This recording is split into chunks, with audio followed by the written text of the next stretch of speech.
St. John's is on the verge of a record. Humidity is going to be on the increase, and I've got my eyes on the tropics. That's all in the weekend forecast.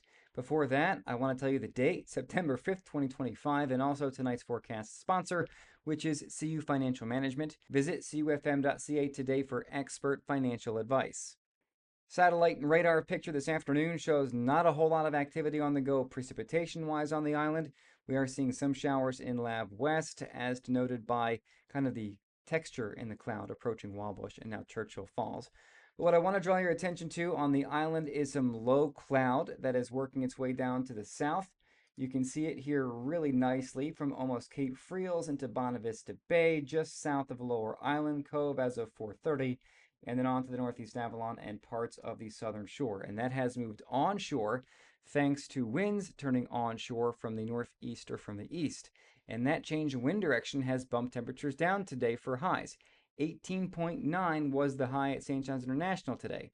And why is that important? Well, check this out. So far this year, we've had 76 days with a high at or above 20 degrees, which makes it third on the all-time list going back to 1942. Only 2012 and 2022 stand in our way. So are we going to get 2 or 3 or 4 more days at or above 20? And the answer looks like yes. 3-day forecast, Saturday, Sunday, Monday for the St. John's area shows highs at or over 20. Tuesday is a bit of a wild card right now, as are some days next week. But if we can get 4 days, we will have a new record on our hands for days at or above 20 in a given year measured at St. John's International Airport. If we go back and look at the data back to the 1800s, there are some years where there were over 80 days measured at or over 20, but it's a different location, so it's not exactly apples to apples. Highs today across the island, temperatures in the teens and the 20s, mostly 20s, teens in the north for highs in Labrador, teens and 20s, even some single digits out there as well, mainly in the north. Nain 8 degrees today, trouble getting warmer than that the last few days for Labrador's north coast.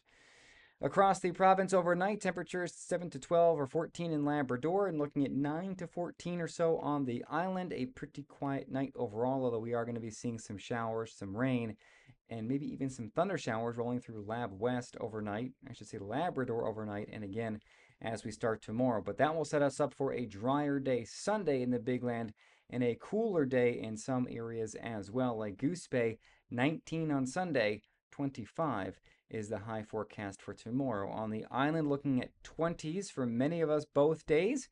But right now, tomorrow looks like the nicer day. A better chance of showers on Sunday. And we're also going to see the humidity begin to uptick as well over the weekend. And you can see that here by this chart. What you're looking at here is precipitable water in the atmosphere. And where you see those yellows and those oranges, that indicates an increase in moisture in the air. And when you get that, we get an increase in the humidity, and we get potentially some uncomfortable weather because the humidity is up, humidex values go up, and also we are going to see some fog for southern areas. Now, we're not seeing it today, but it does look like by later tomorrow and Sunday, we are certainly going to see some fog along south-facing shores. And then with respect to the showers, Labrador tomorrow and the island is going to see them on Sunday. So future radar and cloud cover shows that really nicely. Here we go. The showers working into Lab West tomorrow morning. Some are going to be on the heavier side. Those skirt to the east, and by midday, most are offshore, but we are left with some kind of popcorn showers north of Happy Valley Goose Bay into the west of Nain and Outwashish. And as we go throughout the rest of Saturday, the weather in Labrador begins to cool down. I should say, calm down. On the island, more clouds, more fog, more drizzle, especially south by later Saturday. And then we see the moisture increasing on Sunday. In fact, by Sunday morning, areas from Cartwright down to the Straits likely seeing rain. Same thing for the northern peninsula. We see widespread showers across western and southwestern Newfoundland by Sunday midday, and those begin to work toward the northeast, and you can bet there will likely be some thunderstorms in there as well. I'll be watching the radar closely for you on Sunday. Now, the wider picture, kind of giving you a better, I guess, context as to what's going on. There's an area of low pressure in northern Ontario. That's going to bring some unsettled weather to much of Ontario and Quebec over the weekend as well. We look down across the maritime provinces on our Saturday. Looks pretty good for Nova Scotia, PEI, New Brunswick. Maybe some late day showers and thunder showers in western New Brunswick, as you can see there on that line that extends down just west of Boston and New York City. That works its way to the east, and it looks like as we go into Sunday, we are going to see rain working through New Brunswick. That rain works towards parts of western Newfoundland, and by Sunday evening, looks like potentially some heavy rain about to work into parts of western Nova Scotia, the HRM, and a good bit of potentially Cape Breton Island by the I guess, latter stages of Sunday evening, perhaps even Sunday night.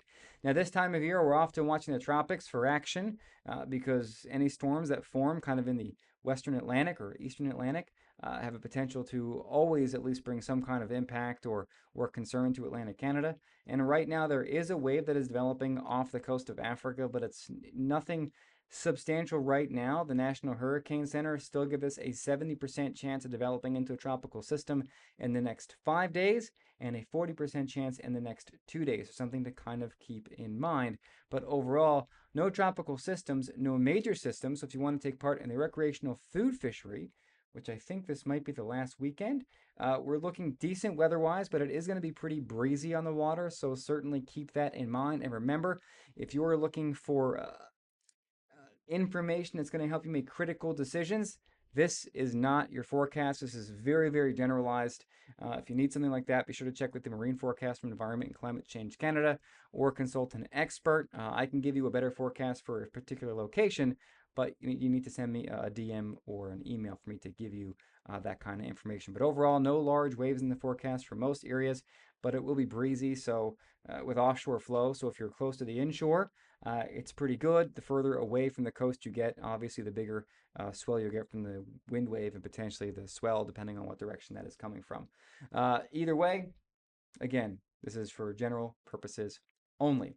If you don't have my app, please get it. You can get it in the Apple App Store, Google Play Store, Sheerr Weather, SHEERR Weather. And if you can't find it there, you can simply go to my website, sheerweather.ca, click on Get the App. And also on my website, I've got my blog, I've got road cams, I've got the map room. Go ahead and check it out when you have a chance. And also, don't forget to like and subscribe if you're watching this on YouTube or Facebook. Just follow the page. Have a very good Friday evening, and I'll have updates for you over the weekend as needed.